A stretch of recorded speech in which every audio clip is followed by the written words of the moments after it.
And this episode is sponsored by Trade Coffee. 90% of the coffee from the grocery store is actually stale. You heard that right. The coffee you know and think you love needs an upgrade. Instead of rebuying the same old, let Trade Coffee send you something freshly roasted that you're literally guaranteed to love. There's few things in this world I love more than my coffee, and Trade Coffee has really changed my life for the better. Trade Coffee sells the freshest roasted and ethically sourced beans from America's best local roasters. They ship free to you as often as you like, whole or ground. Take the coffee quiz to get started, which was super fun for me. Trade guarantees you'll love your first bag or they'll replace it for free. Not to mention their subscription is no hassle, skip shipments, change your frequency, or cancel at any time. Right now, Trade is offering a total of $20 off your first 3 bags when you go to drinktrade.com/MrMakeItHappen or click the link in the description below. That's more than 16 cups of coffee for free. To get started, take their quiz at drinktrade.com/MrMakeItHappen and start your journey to the perfect cup. That's drinktrade.com/MrMakeItHappen for $20 off your first 3 bags.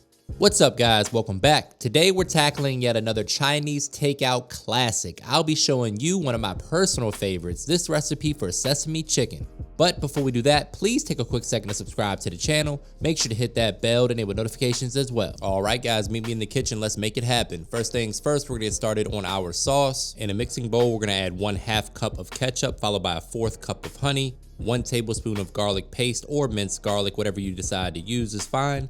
Next, we're going in with 3 tablespoons of brown sugar, followed by 2 tablespoons of white vinegar. What I love most about this recipe is most of these ingredients you guys probably already have at the house. Once we've got that vinegar in there, we're going in with 1/4 cup of low sodium soy sauce. The low sodium part is optional, but I do like to monitor the sodium in the recipe. Next, we're going in with some sesame oil, about a 1/2 teaspoon or so. Remember, guys, this stuff packs a punch, so a little bit goes a long way. But the recipe is called Sesame Chicken, so if you want to add a little extra in there, I won't be mad at you. Next, we're going to break out the whisk and mix to combine. We're going to add 1 more ingredient to this sauce to give it a little bit more color. This is the mushroom flavored dark soy sauce. This may be the only ingredient that you have to look for at the grocery store, but it's sold at most grocery stores. You can find it right beside the other soy sauce. And now, my friends, just mix to combine until your sauce is smoother than a 3-day weekend. Get in there and give it a taste test. You can adjust the flavors to your preference. Once you've got your sauce right where you want it, you can set that aside until we need it later. And now we're moving on to the chicken. Today, I'm using chicken breast, but you can use chicken thighs as well. Totally up to you, but today I'm going with the white meat. We're going to cut this into bite-sized pieces that we're going to fry up here in a second. No real right or wrong way to do this, guys, but one thing you want to keep in mind is you do want the chicken to be about the same size. That way they fry up at the same rate. You don't want any super large pieces of chicken mixed in with some smaller pieces, because the smaller pieces are going to cook a lot faster and dry out by the time the larger pieces get finished. So just do your best to cut them into equal sized pieces. Once you're done with that, we're going to add that chicken to a mixing bowl and season this up. I'm going in with my all-purpose seasoning, which is a blend of salt, pepper, garlic, onion powder, a couple other spices.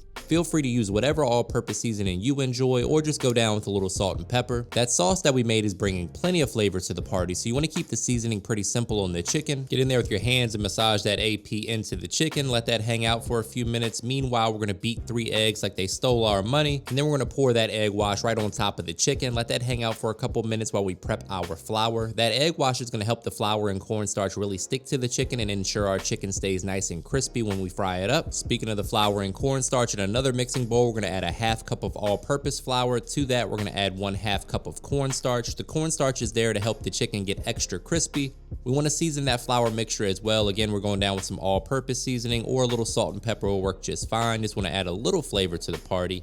Get in there with a fork or your hands and just mix that in until the seasoning is evenly distributed throughout the flour. Quick reminder, guys, that all the specific measurements and ingredients for this recipe can be found in the description box below, so don't forget to check that out. And now, my friends, it's time to bread and fry some chicken. You want to drain off any excess egg wash and then throw those chicken chunks right into that seasoned flour. Get in there with your hands and make sure that they're evenly coated. We don't want any bald spots on the chicken. Once you've got them breaded nicely, we'll knock off any excess flour and then place those chicken chunks on a plate to hang out for a minute while we let our oil come up to temperature. We want our oil to hit 350 degrees before we drop the chicken into the oil. These fry up really quick, guys, about 4 to 6 minutes, depending on how large your chicken pieces are. The best way to know if your oil is ready is to use a digital food thermometer. Once it hits 350, it's time to drop the chicken into the oil. Don't overcrowd your fryer. This is how we're looking about halfway through, starting to get nice and golden brown. They still got a couple more minutes though, so we're gonna leave them in the oil to finish cooking. The chicken needs to be 165 degrees internal temperature, golden brown, beautiful and crispy on the outside like you see right here. We're gonna let that drain on a wire rack so they stay nice and crispy. And then it's time to sauce them. In a wok, we're gonna add a little bit of avocado oil followed by some diced scallion or green onion, just to add a little bit more flavor and some color to the situation. We're gonna toast that in a wok over medium heat. Then we're gonna add that sauce that we made earlier. We're gonna bring that up to a simmer and let that warm thoroughly.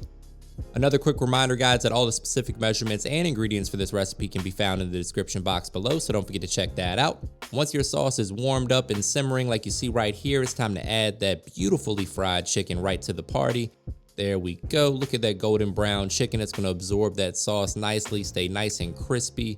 The sauce is going to caramelize a little bit. Let's go ahead and toss the chicken in the sauce. Then it's time to plate this up. Oh my goodness, look at that chicken. That looks absolutely delicious. Brace yourself for a trademark money shot. Say it with me, guys. Looking good. All we need now is some sesame seeds for garnish along with some chopped green onion, because why the hell not? Gotta add a little pop of color, right? There's those sesame seeds for the sesame chicken, and you guys are in for a treat. Take out at home. It doesn't get much better than this. There's those green onions, and now all I need is my chopsticks so I can go in here for a taste test. Oh man, look at that. Cheers, my friends. Moment of truth. This recipe is money. Give this one a try. Make sure you give your boy a thumbs up, hit that subscribe button and the bell to enable notifications. And as always, thank you for your support.